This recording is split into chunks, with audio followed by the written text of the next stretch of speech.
Today's session is all about communications and how you can use communications within Marcus, whether that be sort of to help streamline appointments or to send emails. Basically, what we mean by communications is the generation of an automated letter, a document, an email, or even a message that you can send out to your clients or suppliers.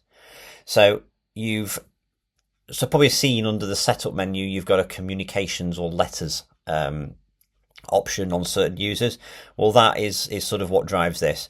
So I'm going to be covering what we mean by that, how you can set up letter templates, how you can send bulk letters, and also using email templates. And I'll also mention briefly at the end about how you can use the system to send SMS or text messages directly from a job.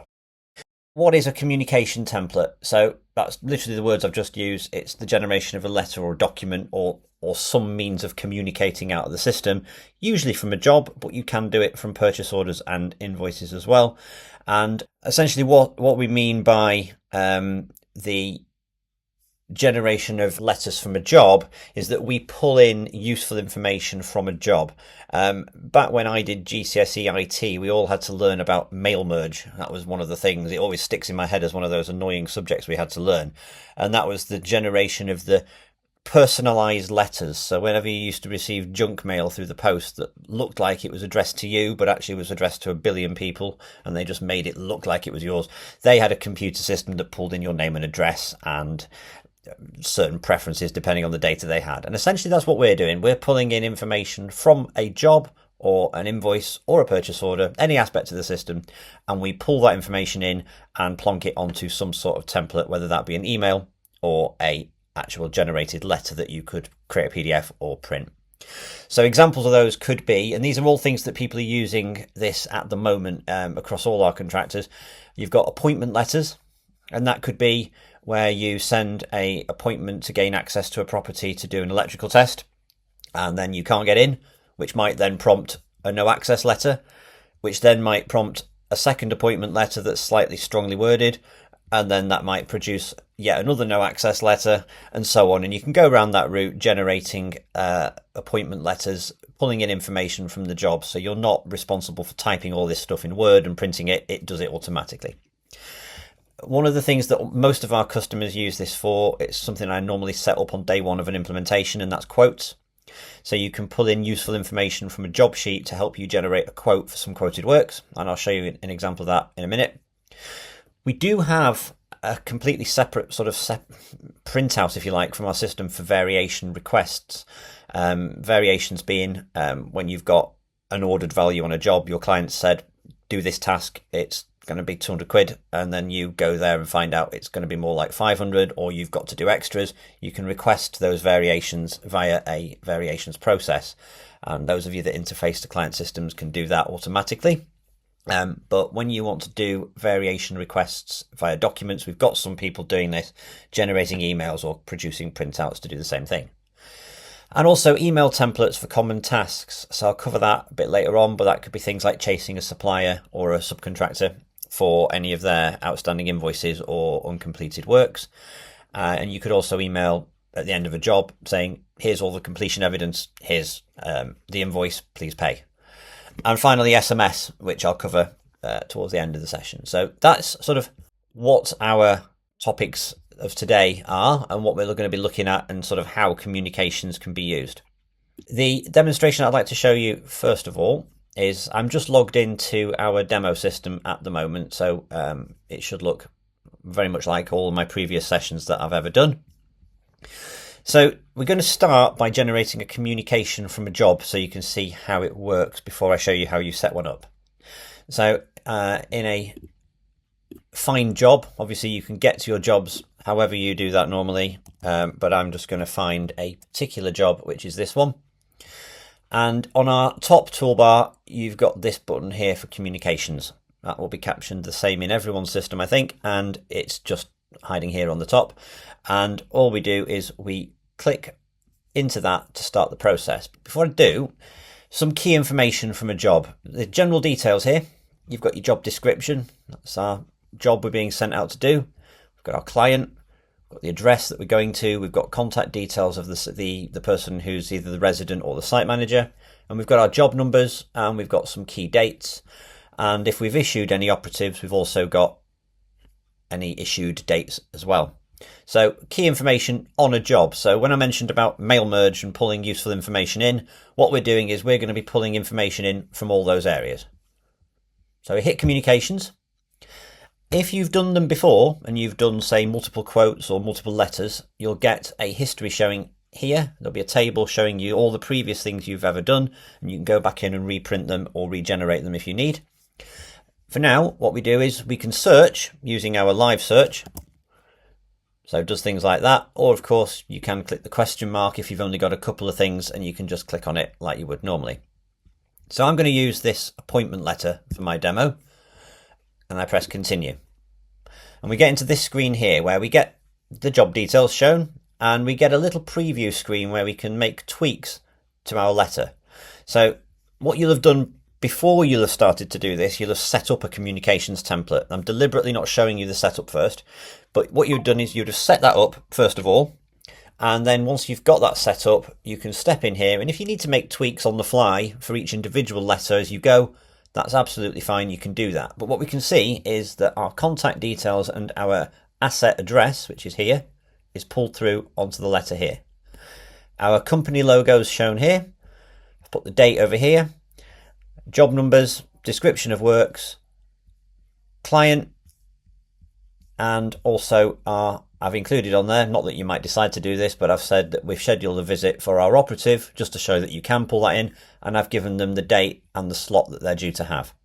So you can pull in all sorts of information. Of course, you could add further text to that. You've got a text editor up here that you can use to manipulate it. And once you're happy with the letter that you're going to send on this particular job, you've got two choices.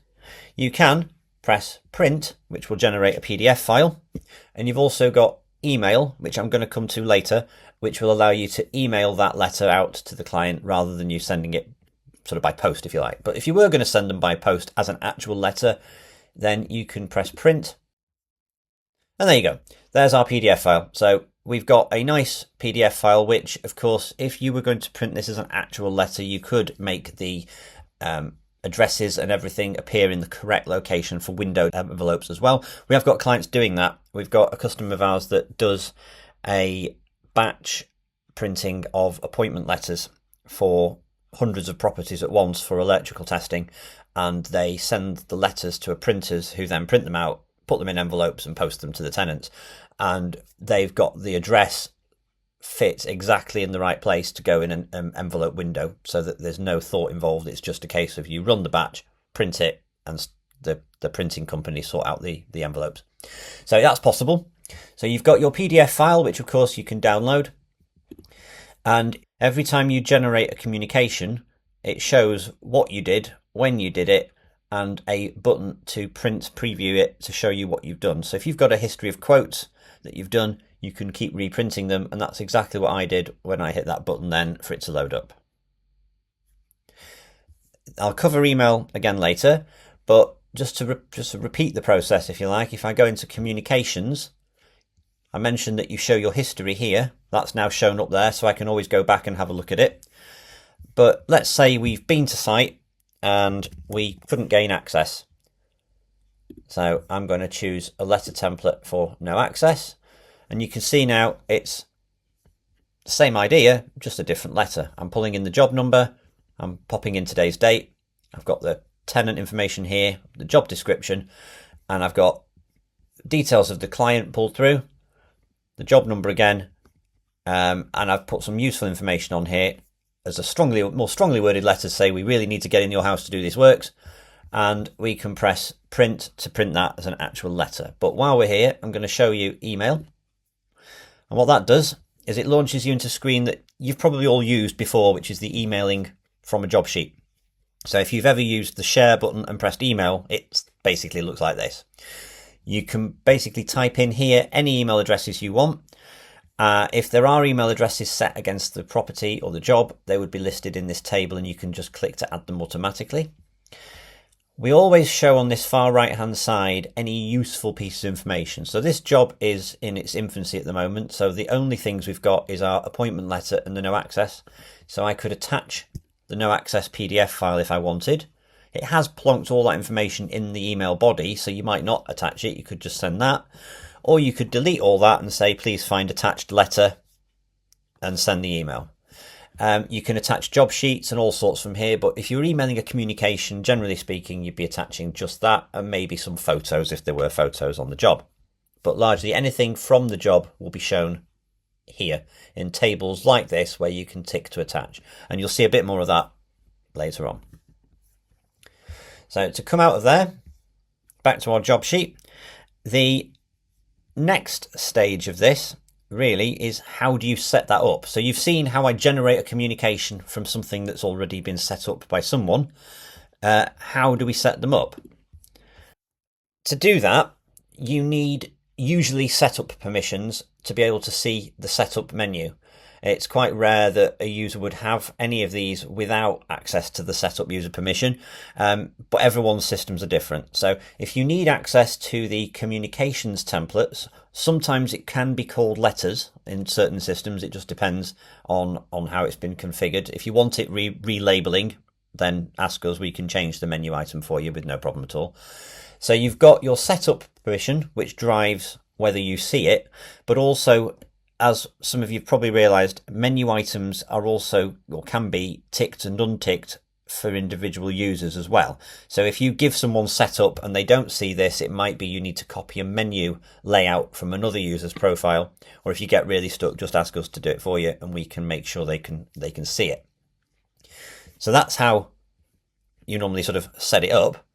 In terms of other things that you'd need from us, we might need to help you with this bit, getting your setup going if you get stuck with that. But the only other thing that you would need is the identifying what we call the replacements or the substitutions, the things that pull the data from the job to the template. There's a big old list, I'll show you in a minute, and you might just want a bit of guidance on what they all mean if you're trying to do something unique that you're not quite sure what they mean. So I'll show you that now because you'll see what I mean when I go in. So how to set up a communications template. So if I just go back to my home screen and I start by clicking setup, in my demo system it is called communication templates. As with all our setup items, you usually get a setup sort of search screen so you can find things. So this allows you to search for all current communication templates you've got. So you can run a report and find them all, that's that they're all there. And you can step in and edit them as well. So we were using the appointment letter before. We could step in and edit that one.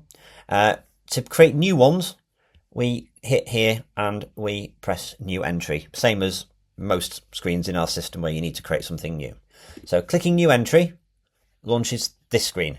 So completely blank, completely fresh document. You've got your editor over here, which we'll come back to. And you've got the screen, the fields, this side that you have to complete in order to save the document as well. So the reference is just a unique reference to identify it. So if you were creating a second appointment letter or appointment reminder 2, you might just do something like that. The description is the description of the letter. So when you're searching for it, if you've got a client specific one, it could be a something like that.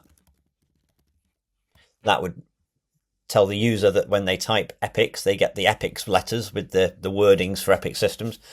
And you can also define what you want the file name to be called. Normally we generate the file name automatically, but you can put a prefix in there to say what you want to include in the file name. We had a request for that a while ago, so it's a field we added. Generally speaking, if you're creating a letter, so a quote, an appointment, a no access, anything like that, it will be a letter, usually from a job. You can do emails from things like invoices and purchase orders and so on. I'm not going to go into detail on all of these options at the moment because they're not all relevant to what pretty much 99% of everything you ever do. If you ever need to do anything that's different to what I'm going to show you, please ask. We'll cover them off sort of separately. But for today, you're going to need letter and usually job, and that will allow you to generate some sort of communication from a job sheet. Supplier is a separate one, and that will allow you to create a supplier chaser email, but you will need our help setting that up anyway, and I'll explain that later on. So once you've configured that bit, you've got your available replacements. This is the thing I mentioned that you might need help with. So as I scroll down that list, you can see I've got a lot of information all the way down there. All these things are things that could be pulled from a job. So whilst I'm down here, received date, I think that's quite obvious what that does. Required date, again, job ticket, all very obvious. The user, that's you, the user that's running the logged in at the moment. Total costs, total labour. I can't think of a scenario where you want to put total labour costs on a communication, but anyway. Job is the job description. Job no is the job number, so the customer's reference. And you've got things like contractor logo. That would be your logo as it's stored in the system that you put on your invoices, your address. Things like the asset details. All these are the additional asset details that are stored against sites. And you've got things like asset contact, that's the resident or the tenant. So some of them are really obvious. And other times what you'd probably do is you'd build your template up and add a bunch in and run a test one to see what you get. That's sort of how I do it with some as well, because I don't know every single one of these and exactly what it's going to show me. So I will have a play around with the related job lines and see which one best fits the letter I'm trying to do. So as I say, if you get stuck on any of those and how it works, let us know. But basically to add one of those onto the system, let's say we want to put the client's logo at the top of the letter, select it and press insert. And as you can see, that's now popped that in here. And what it does, it surrounds it in the percentage sign. And that just means that's a substitution that's going to pull in from the system or the job. So that you could type these manually. So job number, for example, I think is spelt job no. So you could just literally type it and that will do the same thing. But usually if you're a normal human being, you wouldn't even attempt to get that. You would just simply click them and enter them that way. And you can move them around, obviously, like a normal word processor. You've got ability to add tables. So if you need to do clever formatting to get windows of envelopes right, usually you do it with a table, and you can draw a table on the page and you can pop these things in the right place. Just move that and put it in there. You can do all sorts. And largely it's a case of you going around and playing with it, and you can change your fonts. You've got different text colors and everything else. It's got a basic editor, but more than enough to get you going. And there is the facility to add imagery as well. You can see there that that's popped up. You can insert images as well into your letters. So you would use this setup screen, but obviously you don't want to sit there watching me set up one. So I'm going to show you one that I prepared earlier, and that's the one that you saw me demo, and that's the appointment letter. So the appointment letter that you saw me generate looks like that once I've set it up. So I used a table. I inserted the asset contact and the address and the postcode. Your logo, sorry, the contractor logo, that would be you as your system. Today's date, the job ticket, the job number and the job details, the asset contact. I've inserted all those things, and then around all that, I've formatted it into a letter. So I think we can all see how I've done that. Once you've finished creating it, you save it, and of course you can edit that, and then from your job you would then pull that information in. So same again, we have our quote template. I mentioned loads of people use quotes. Looks very similar. Your logo, your date, contact details, but I've pulled in this thing here, which is the sales lines, the description, the quantity, the rate and the total for each sales line on the job. So if I was to go back into the job that I was using just before, here it is. You can see on this job, if I scroll down, I have a sales line here. That's the code. There's my description. It's an ordered quantity of 1. We haven't delivered it. So this could be a quote. So if I went into communications and I searched for the quote template, and then I press continue, this should be starting to look familiar because we've done 3 examples of this so far, but you can see the lines, description, quantity, rate, total substitution I used has created that in our document. So I'm sending out a quote, which I can then email to a client or to a resident or whoever you're sending it to regarding the job. Here's your reference. This is what we're doing. Here's what we've proposed. It might not be an SOR code. You might actually put better words than an SOR code. And you've got your rate and your total. And there are options in here, and I'm just going to do this not very neatly, but I mentioned you can tweak things.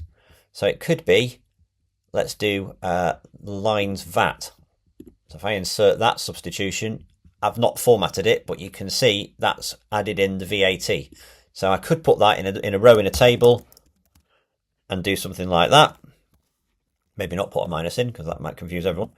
And then you could put things like the gross and the net if you really wanted to, because obviously that's the net at the moment. You could insert another line for gross and reformat it. So you can see what I'm doing. I'm pulling in all this information. There's a bit of setup involved, obviously. The more you do it, the quicker you get. If you've got a template already set up that's similar to the one that you're trying to make, copying and pasting works. From within the setup screen, you can literally copy all of the things and paste them into a new template, rejig it and save it as something new.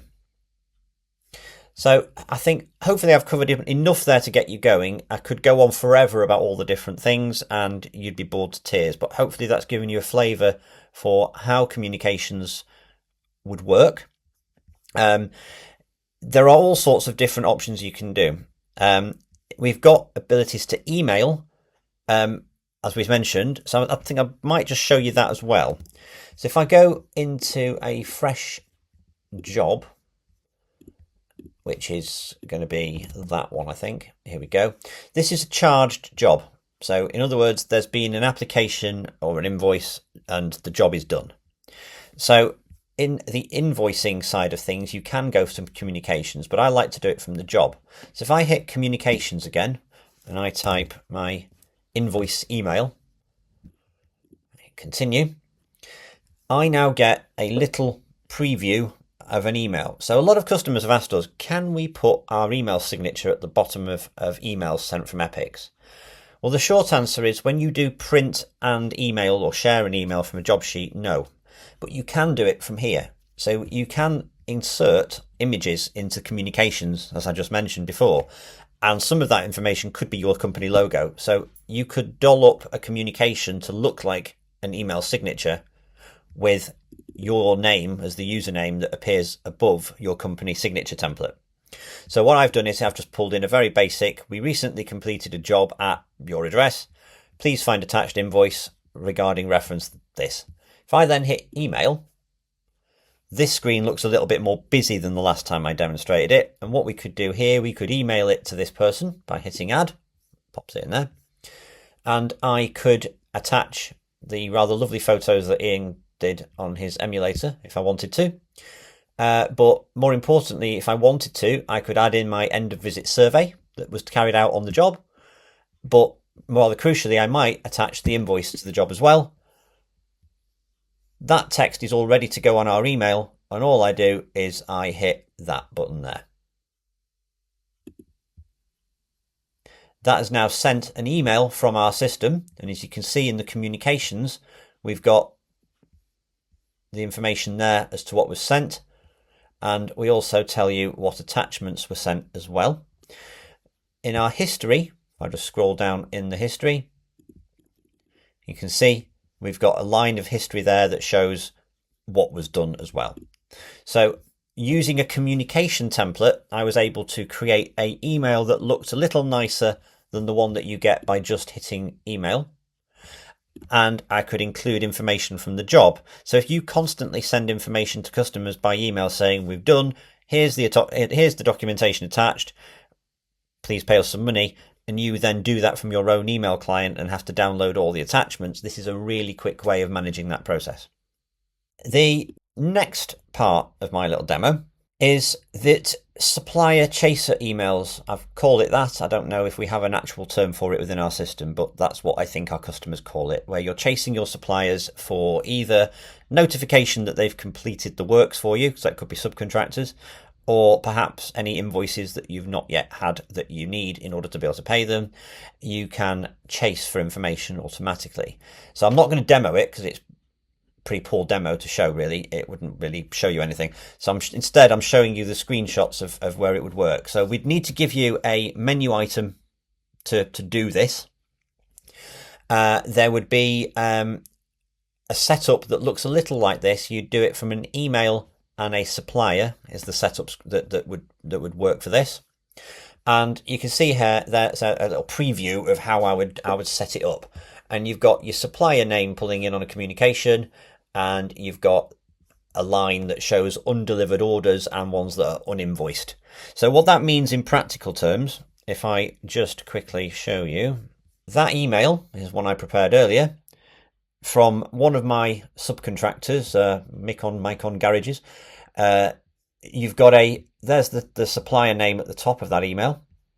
Here's the words I included, and that's pulled through all the purchase orders and values that are associated to them where we've not received an update to say they've done the work. And scrolling further down, we have a next section, which is these are ones where you've said are done, but we haven't yet received your invoice. So you don't have to have both of those things. You can have one, and you can even reformat the words on. You can do anything you like with that. But that is just a really quick way of sending an automated email to a to a supplier rather, and that would then generate an email within the system, goes to them, and then hopefully they'll start sending the information. You would need us, however, to set up some of that for you. So you can do this bit, absolutely, not a problem at all. But in order to sort of trigger this, there's a bit that we'd need to do in the background, probably as well giving you this menu item. So there's things that can be done there if you wanted it running automatically. If you want to just run it yourselves, it's probably just a case of us adding that menu item there for you. Finally, again, no demo for this one, but SMS or text messaging. It's one of the only optional extras that we charge for. There's not many of them, but you can send text messaging from our system, and it works exactly the same as a communication, which is why I'm mentioning it on this webinar. You would set the communication template up very similar to the way I've just shown you for other things, but bearing in mind that SMS, you're limited to characters. I forget exactly what it is. I think it used to be 168, but I might have made that number up. You'd obviously have to be careful with what you're putting on a message. You can make it really lengthy, but as you can see at the very bottom of that slide, texts are charged at 5p a message. So if you make it 5 messages long, then you're going to be charged 5 times 5p. The options that our contractors are doing at the moment are shown there. So at the time of issuing your job, so at the moment you press issue job, we can send a automated message out to the site contact, whoever that might be, to say that you've got an appointment and this is the date and time of the appointment. The night before, so we would trigger a process to run the night before at a time that you agree with us, where we would then send an SMS to remind the person that you're going to see that they've got an appointment tomorrow. We have got some contractors, not many, but some that like to send an SMS once the engineer is on their way. So as the status of the engineer on the mobile app, when they hit the en route button, or they setting off button, if you like, if they're on the travel screen, the moment they confirm that they've set off, that would put a message out to say the engineer is on their way. And finally, you can manually trigger an SMS from a job sheet by hitting the communication button, going to the relevant SMS you want to send, and send a text. So you could put the phone down to a tenant and then send them an instant text to say, as discussed, blah, blah, blah, send. And that would send that message just from the job sheet when you click the button. So I said it's one of the only chargeable things. I'm sure by this point you've all read how much it costs. It's treated as an interface, and so it would be £60 per process. And by process, I've listed 4 processes there. If you just wanted that one, that's one process. And we bill at 5p a message at the moment. That's just what it costs. We don't make any money on those. We just buy them and then you use them. So if SMS is of use to you and you'd like to use it, give us a shout. We can help you set that up. But that takes me to the end of my little webinar today. I did check the chat. We didn't seem to have any questions at that point. If you've got any questions, ask away. Thanks for joining. Next month, I forget the date. It will certainly be later in August because I'm off for a couple of weeks at the beginning. the next session is all about reporting. So I'm going to do a session primarily on common reports that people use and most useful reports that people find useful anyway for certain processes. I'll cover off things like KPI reporting, job costing, and maybe even a bit of operative productivity if you're interested in that. I can really sort of go into it however you want. So if you've got any suggestions, I always ask for suggestions for these webinars. If you've got any things you'd like me to do, ask and we can put them on the list. Certainly it's all about reporting. So if you've got a specific requirement for a report that you do, or maybe even you've got a really good report that you like, that you run all the time, that you feel would be good to share with the group, let me know and I'll include it within my webinar next time. So thank you all for coming. I'll see you all hopefully very soon.